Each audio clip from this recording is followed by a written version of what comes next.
सत श्री अकाल। चढ़दी कला टाइम टीवी न्यूज़ देखने वाले सारे दर्शकों का मैं राजविंदर कौर स्वागत करती हां। खबरों की शुरुआत तो पहला एक नज़र मार लेने हां सुर्खियां दे वल।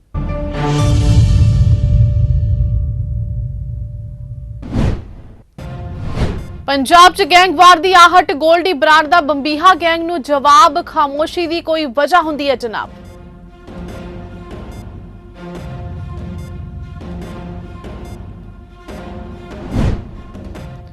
भगवंत मान सरकार नूं हाई कोर्ट के झटके मगरों डिपो होल्डर खुश, हाई कोर्ट ने पंजाब सरकार नूं नोटिस किया जारी।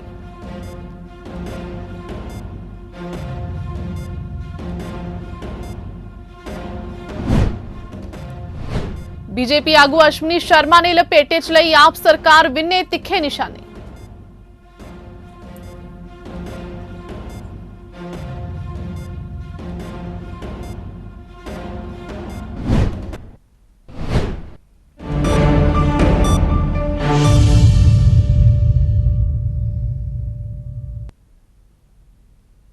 ਅਤੇ ਹੁਣ ਖਬਰਾਂ ਵਿਸਥਾਰ ਦੇ ਨਾਲ। पंजाब ते हरियाणा हाई कोर्ट ने भगवंत मान सरकार नूं वड्डा झटका दिता है। हाई कोर्ट ने 1 अक्तूबर तो सूबे विच शुरू होने वाली घर घर आटा वंडण दी योजना ते रोक लगा दी है। आम आदमी पार्टी वालों इस योजना नूं जोर शोर नाल प्रचारिया जा रहा सी, पर हुण पंजाब सरकार बैकफुट उपर आ गई है। दूजे पासे डिपो होल्डर हाई कोर्ट के इस फैसले तो खुश नजर आ रहे हैं। डिपो होल्डर अनाज की होम डिलीवरी तो ना खुश सी ते डिपो होल्डरां नूं अपना रोजगार खुसण दा खदशा भी सी। सूबे विच करीब 19,000 डिपो होल्डर ने जिन्हां ਵੱਲੋਂ ਪਹਿਲਾਂ ਕੌਮੀ ਖੁਰਾਕ ਸੁਰੱਖਿਆ ਮਿਸ਼ਨ ਤਹਿਤ ਕਣਕ ਦੀ ਵੰਡ ਕੀਤੀ ਜਾਂਦੀ ਸੀ। ਡਿਪੂ ਹੋਲਡਰਾਂ ਦਾ ਤਰਕ ਹੈ ਕਿ ਪੰਜਾਬ ਸਰਕਾਰ ਨੇ ਡਿਪੂ ਹੋਲਡਰਾਂ ਨੂੰ ਬਿਨਾਂ ਕੋਈ ਸਹੂਲਤ ਦਿੱਤੇ ਨਵੀਂ ਯੋਜਨਾ ਉਲੀਕ ਦਿੱਤੀ ਹੈ, ਜਿਸ ਨਾਲ ਡਿਪੂ ਹੋਲਡਰਾਂ ਤੇ ਖਪਤਕਾਰਾਂ ਨੂੰ ਖੱਜਲ ਹੋਣਾ ਪੈਣਾ ਹੈ।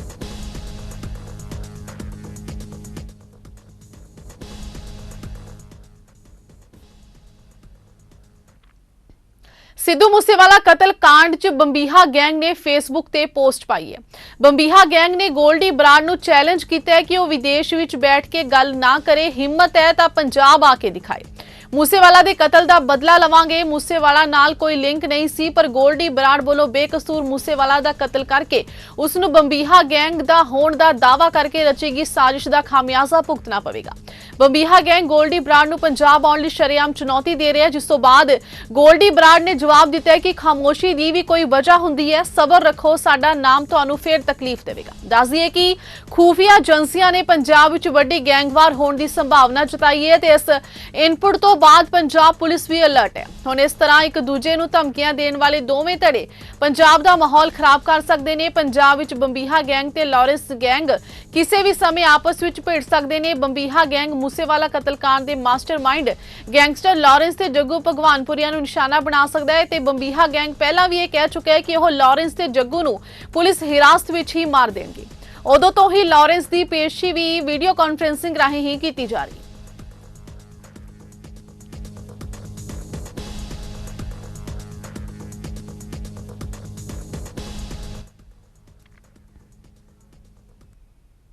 भाजपा आगू डॉक्टर राजकुमार वेरका ने आम आदमी पार्टी ते तंज कसदे कहा कि बीते दिनी वित्त मंत्री हरपाल सिंह चीमा वालों केजरीवाल के कहने ते सारा ड्रामा रचा गया।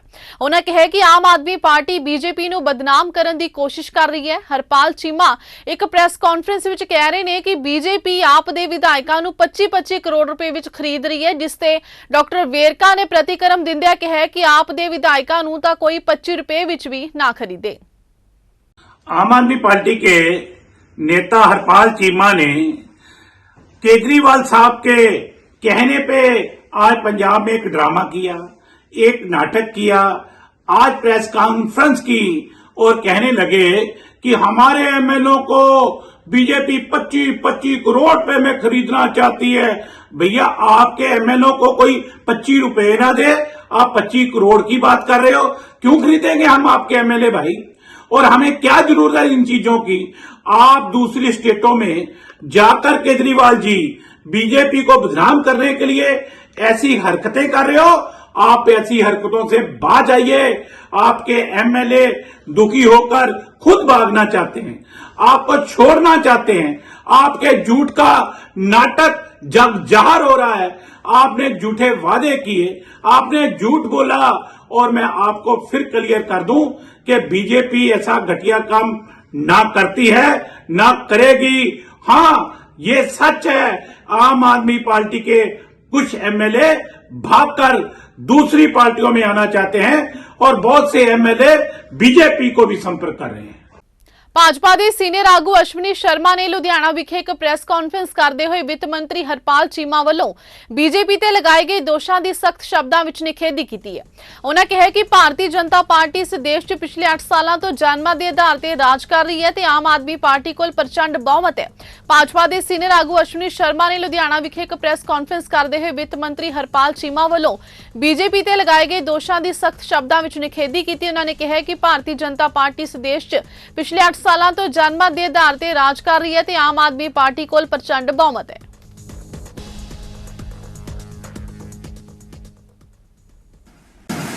ਬੇਬੁਨਿਆਦ ਤਥ्यहीन ਝੂਠ ਤੇ ਆਧਾਰਿਤ ਆਰੋਪ ਭਾਰਤੀ ਜਨਤਾ ਪਾਰਟੀ ਤੇ ਲਗਾਏ ਨੇ। ਮੈਂ ਉਹਦੀ ਨਿਖੇਧੀ ਵੀ ਕਰਦਾ ਹਾਂ और चीमा साहब ने कहना चाहना कि इतना प्रचंड बहुमत तुहाडे कोल है, तुहानू भावे करदी है।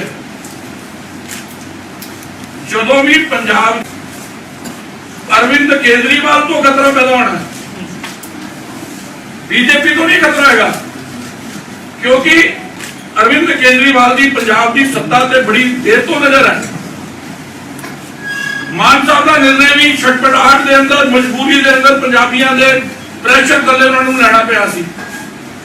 उन्होंने अंकुश लगाने के लिए राघव चड्ढा भी चंडीगढ़ बिठाया है और जो पिछले 6 महीनों पंजाब के घटनाक्रम हो रहा है, चीमा साहब घर संभो।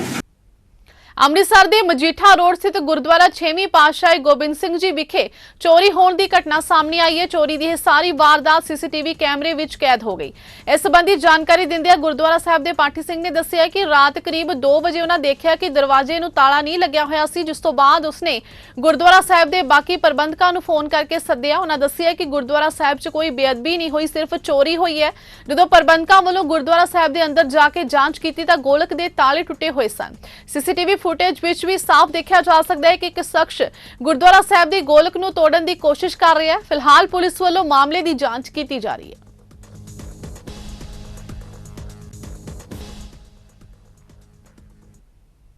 ਭਗਵਾਨ ਵਾਲਮੀਕੀ ਵੀਰ ਸੈਨਾ ਪੰਜਾਬ ਦੇ ਪ੍ਰਧਾਨ ਲੱਕੀ ਵੈਦ ਵੱਲੋਂ ਈਸਾਈ ਮਿਸ਼ਨਰੀਆਂ ਵੱਲੋਂ ਪੰਜਾਬ ਅੰਦਰ ਵੱਡੇ ਪੱਧਰ ਤੇ ਕੀਤੇ ਜਾ ਰਹੇ ਧਰਮ ਪਰਿਵਰਤਨ ਖਿਲਾਫ ਇੱਕ ਪ੍ਰੈਸ ਕਾਨਫਰੰਸ ਕੀਤੀ ਗਈ, ਜਿਸ ਵਿੱਚ ਲੱਕੀ ਵੈਦ ਨੇ ਦੱਸਿਆ ਕਿ ਈਸਾਈ ਪ੍ਰਚਾਰਕਾਂ ਵੱਲੋਂ ਗਰੀਬ ਭੋਲੇ ਭਾਲੇ ਲੋਕਾਂ ਨੂੰ ਵਰਗਲਾ ਕੇ ਉਹਨਾਂ ਦਾ ਧਰਮ ਪਰਿਵਰਤਨ ਕੀਤਾ ਜਾ ਰਿਹਾ ਹੈ। ਉਹਨਾਂ ਦੱਸਿਆ ਕਿ ਬੀਤੇ ਦਿਨ ਜਲੰਧਰ ਵਿਖੇ ਬ੍ਰੇਨ ਟਿਊਮਰ ਨਾਲ ਪੀੜਤ ਬੱਚੇ ਦੀ ਮਾਤਾ ਕੋਲੋਂ ਪ੍ਰਾਰਥਨਾ ਦੇ ਨਾਂ ਤੇ 60,000 ਰੁਪਏ ਮੰਗੇ ਗਏ, ਪਰ ਬੱਚੇ ਦੀ ਮੌਤ ਹੋ ਗਈ।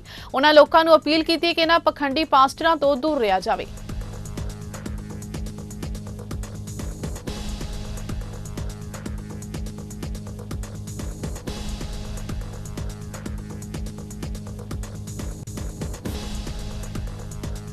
ਪੰਜਾਬ ਦੇ ਰਾਜਪਾਲ ਸ਼੍ਰੀ ਬਨਵਾਰੀ ਲਾਲ ਪੁਰੋਹਿਤ ਦਾ ਕਹਿਣਾ ਹੈ ਕਿ ਸਰਹੱਦ ਪਾਰਲੇ ਮੁਲਕ ਵੱਲੋਂ ਭਾਰਤ ਨੂੰ ਅਸ਼ਾਂਤ ਕਰਨ ਦੇ ਇਰਾਦੇ ਨਾਲ ਦੇਸ਼ ਵਿੱਚ ਹਥਿਆਰਾਂ ਤੇ ਨਸ਼ਿਆਂ ਦੀ ਤਸਕਰੀ ਕਰਨ ਦੀਆਂ ਕੀਤੀਆਂ ਜਾਂਦੀਆਂ ਕੋਸ਼ਿਸ਼ਾਂ ਨੂੰ ਅਸੀਂ ਜਨ ਭਾਗੀਦਾਰੀ ਤੇ ਸਾਰੀਆਂ ਸੁਰੱਖਿਆ ਏਜੰਸੀਆਂ ਦੇ ਬਿਹਤਰ ਤਾਲਮੇਲ ਦੇ ਨਾਲ ਰੋਕ ਸਕਦੇ ਹਾਂ। ਉਹਨਾਂ ਕਿਹਾ ਕਿ ਪਾਕਿਸਤਾਨ ਨੇ ਇਹ ਜਾਣ ਲਿਆ ਕਿ ਉਹ ਭਾਰਤ ਨਾਲ ਸਿੱਧਾ ਯੁੱਧ ਕਰਨ ਦੀ ਹਿੰਮਤ ਨਹੀਂ ਕਰ ਸਕਦਾ, ਇਸੇ ਲਈ ਉਹ ਨਸ਼ਿਆਂ ਰਾਹੀਂ ਸਾਡੀ ਜਵਾਨੀ ਨੂੰ ਨਿਸ਼ਾਨਾ ਬਣਾ ਰਿਹਾ ਹੈ। ਇਸ ਮੌਕੇ ਉਹਨਾਂ ਨੇ ਫਾਜ਼ਿਲਕਾ ਜ਼ਿਲ੍ਹਾ ਪ੍ਰਸ਼ਾਸਨ ਵੱਲੋਂ 30 ਸਰਹੱਦੀ ਪਿੰਡਾਂ ਦੇ ਸਰਪੱਖੀ ਵਿਕਾਸ ਲਈ ਵਿਉਂਤ ਤੇ ਮਿਸ਼ਨ ਆਬਾਦ 30 ਦਾ ਲੋਕ ਅਰਪਣ ਵੀ ਕੀਤਾ। ਰਾਜਪਾਲ ਸਰਕਾਰੀ ਐਮਆਰਐਫ ਕਾਲਜ ਫਾਜ਼ਿਲਕਾ ਵਿਖੇ ਜ਼ਿਲ੍ਹੇ ਦੇ ਸਰਹੱਦੀ ਪਿੰਡਾਂ ਦੇ ਪੰਚਾਂ ਸਰਪੰਚਾਂ ਨੂੰ ਸੰਬੋਧਨ ਕਰ ਰਹੇ ਸਨ।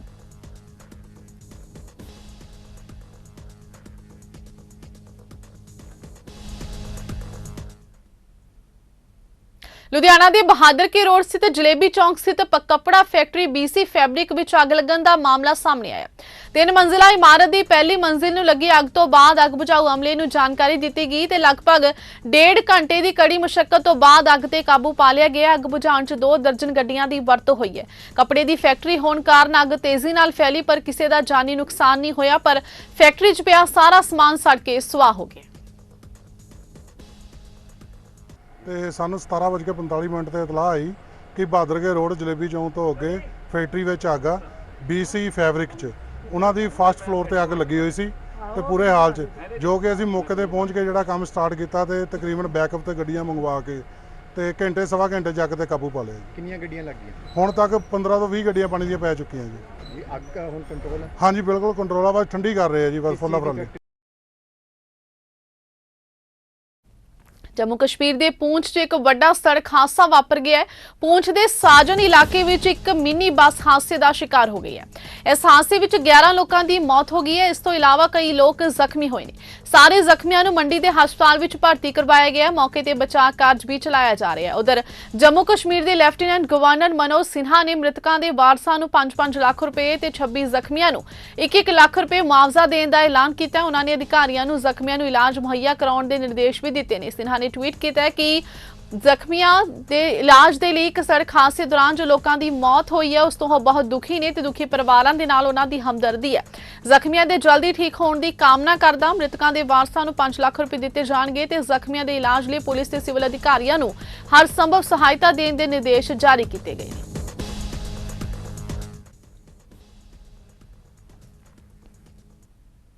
UIDAI ਦੁਆਰਾ ਚੰਡੀਗੜ੍ਹ ਵਿੱਚ ਇੱਕ ਕਾਰਜਸ਼ਾਲਾ ਦਾ ਆਯੋਜਨ ਕੀਤਾ ਗਿਆ, ਜਿਸ ਦੌਰਾਨ ਹਰਿਆਣਾ ਦੇ ਮੁੱਖ ਮੰਤਰੀ ਮਨੋਹਰ ਲਾਲ ਨੇ ਖਾਸ ਤੌਰ ਤੇ ਸ਼ਿਰਕਤ ਕੀਤੀ। ਮੁੱਖ ਮੰਤਰੀ ਮਨੋਹਰ ਲਾਲ ਨੇ ਕਿਹਾ ਕਿ ਆਧਾਰ ਕਾਰਡ ਦੀ ਵਰਤੋਂ ਨੂੰ ਸੌਖਾ ਬਣਾਉਣਾ ਉਹਨਾਂ ਦਾ ਮੁੱਖ ਉਦੇਸ਼ ਹੈ। ਤਕਨੀਕ ਦੇ ਨਾਲ ਜੁੜ ਕੇ ਆਧਾਰ ਕਾਰਡ ਦੀ ਵਰਤੋਂ ਕਰਨ ਸੰਬੰਧੀ ਪ੍ਰੋਗਰਾਮ ਦੌਰਾਨ ਚਰਚਾ ਕੀਤੀ ਗਈ। ਇਸ ਦੌਰਾਨ ਕੇਂਦਰ ਤੇ ਹਰਿਆਣਾ ਸਰਕਾਰ ਦੇ ਕਈ ਸਰਕਾਰੀ ਅਧਿਕਾਰੀ ਵੀ ਇਸ ਕਾਰਜਸ਼ਾਲਾ ਦਾ ਹਿੱਸਾ ਬਣੇ।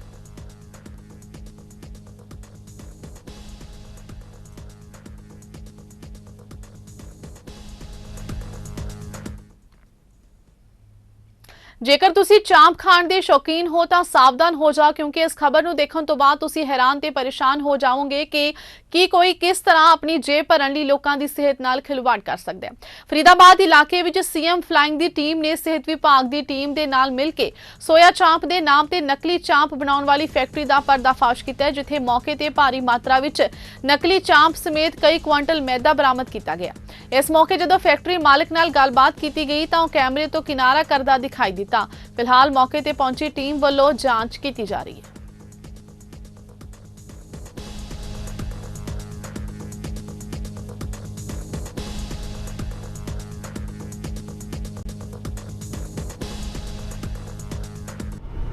आज सीएम फ्लाइंग फरीदाबाद की टीम को एक सीक्रेट इन्फॉर्मेशन मिली कि ऑटोपिन का जो एरिया है मुजस्सर थाने के एरिया में, वहाँ पे एक स्थान है जहाँ पे फर्जी सोया चाप बनाई जा रही है मैदा से, और लगभग 2 क्विंटल रोज़ाना वो सप्लाई कर रहे हैं 60 रुपये किलो के हिसाब से, जो कि सोया चाप जो है महंगी मिलती है वैसे।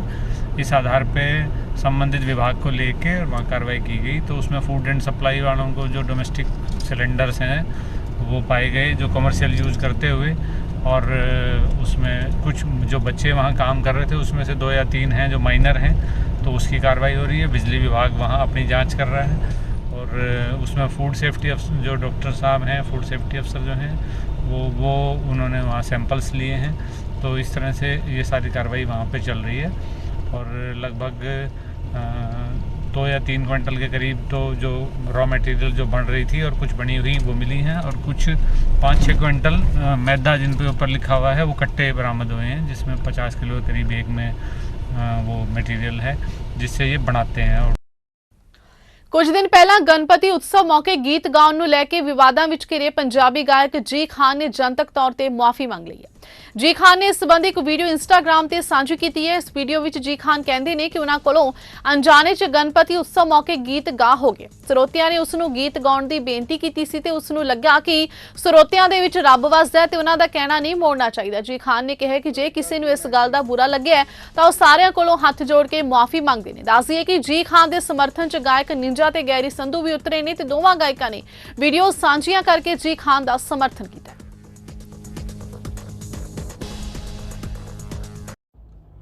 ਸਤਿ ਸ਼੍ਰੀ ਅਕਾਲ ਜੀ, ਮੈਂ ਜੀ ਖਾਨ। ਪਿਛਲੇ ਦਿਨੀ ਮੇਰਾ ਲੁਧਿਆਣਾ ਜਨਕਪੁਰੀ ਦੇ ਵਿੱਚ ਗਣਪਤੀ ਜੀ ਉਤਸਵ ਸੀਗਾ ਜੀ, ਉੱਥੇ ਮੈਂ ਭਜਨ ਤੋਂ ਸਟਾਰਟ ਕੀਤਾ ਸੀ ਤੇ ਮੈਨੂੰ ਸਰੋਤਿਆਂ ਦੀ ਫਰਮਾਇਸ਼ ਤੇ ਗਾਣਾ ਗਾਉਣ ਦੀ ਫਰਮਾਇਸ਼ ਆਈ ਤੇ ਮੈਨੂੰ ਲੱਗਾ ਕਿ ਸਰੋਤਿਆਂ ਵਿੱਚ ਰੱਬ ਵਸਦਾ, ਇਸ ਕਰਕੇ ਮੈਂ ਉਹ ਗਾਣਾ ਗਾ ਬੈਠਾ ਜੀ। ਮੇਰੇ ਤੋਂ ਗਲਤੀ ਹੋਈ ਹੈ ਜੀ, ਮੈਂ ਮੰਨਦਾ ਇਸ ਗੱਲ ਨੂੰ, ਔਰ ਜੇ ਕਿਸੇ ਨੂੰ ਵੀ ਮੇਰੀ ਇਸ ਮੇਰੀ ਗੱਲ ਦਾ ਬੁਰਾ ਲੱਗਿਆ ਤਾਂ ਮੈਂ ਹੱਥ ਜੋੜ ਕੇ ਤੁਹਾਤੋਂ ਮਾਫੀ ਮੰਗਦਾ ਜੀ। ਮੇਰਾ ਕੋਈ ਇੱਦਾਂ ਦਾ ਮੋਟਿਵ ਨਹੀਂ ਸੀਗਾ ਕਿ ਮੈਂ ਕਿਸੇ ਦੀ ਭਾਵਨਾਵਾਂ ਨੂੰ ਠੇਸ ਪਹੁੰਚਾਵਾਂ। ਤੇ ਅਗੇਨ ਸਾਰਿਆਂ ਤੋਂ ਹੱਥ ਜੋੜ ਕੇ ਮੈਂ ਮਾਫੀ ਮੰਗਦਾ। ਮੈਂ ਤੁਹਾਡਾ ਆਪਣਾ ਹੀ ਆ, ਤੁਹਾਡੇ ਤੁਸੀਂ ਬਣਾਇਆ ਮੈਨੂੰ, ਤੁਸੀਂ ਅੱਗੇ ਮੈਨੂੰ ਬਣਾਉਣਾ। ਮੈਂ ਹੱਥ ਜੋੜ ਕੇ ਤੁਹਾਤੋਂ ਫੇਰ ਮਾਫੀ ਮੰਗਦਾ। ਮੇਰੇ ਤੋਂ ਜਾਣੇ ਅਣਜਾਣੇ 'ਚ ਗਲਤੀ ਹੋ ਗਈ, ਉਹਦੇ ਲਈ ਮੈਨੂੰ ਮਾਫ ਕਰਿਓ। Thank you so much. ਇਸ ਦੇ ਨਾਲ ਹੀ ਖਬਰਾਂ ਦਾ ਸਿਲਸਿਲਾ ਇੱਥੇ ਸਮਾਪਤ ਹੁੰਦਾ ਹੈ। ਨਵੀਆਂ ਤੇ ਤਾਜ਼ਾ ਖਬਰਾਂ ਦੇ ਨਾਲ ਫਿਰ ਹਾਜ਼ਰ ਹੋਵਾਂਗੇ। ਤਦ ਤੱਕ ਲਈ ਦਿਓ ਇਜਾਜ਼ਤ। ਧੰਨਵਾਦ।